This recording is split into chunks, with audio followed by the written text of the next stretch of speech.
যদি আপনারা চিন্তা করেন আপনাদের ফ্যামিলি কার্ড দেবে আর 3000 টাকা করে দেবে, এগুলা সেরকমই ভাওতাবাজি।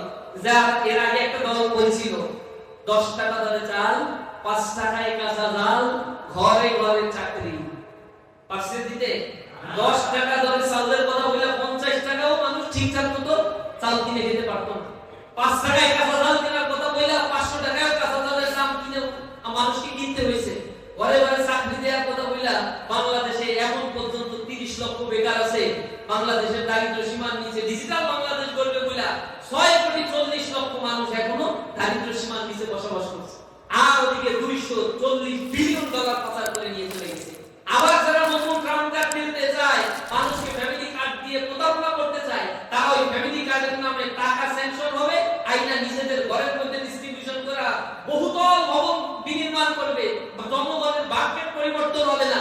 এই দল তো আগেও ক্ষমতায় ছিল, কতটুকু পরিবর্তন করছে? তাই দেশের জনগণ ভালোভাবেই জানে। এই কথাটা মানুষের কাছে বলতে হবে। প্রতারণা যেন মানুষ শামিল না।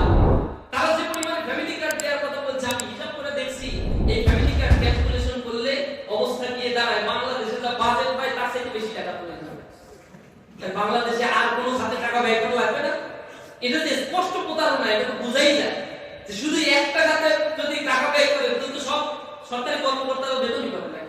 ইউনিভার্সিটি কলেজগুলো কিছুই চলবে না, কলকারখানা সব বন্ধ হয়ে যাবে, সব হচ্ছে ঘরে ঘরে টাকা দেবে, তো মানুষ ট্যাক্স দেবে কোথা থেকে? কলকারখানা সব বন্ধ হয়ে গেলে ডেভেলপমেন্ট হবে না, কোনো কিছু, দেশের অর্থনীতি ভেঙে পড়ে যাবে। এটা মিথ্যা কথা।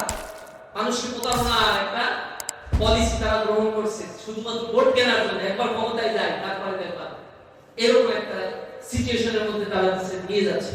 এটা মানুষকে বুঝাবে।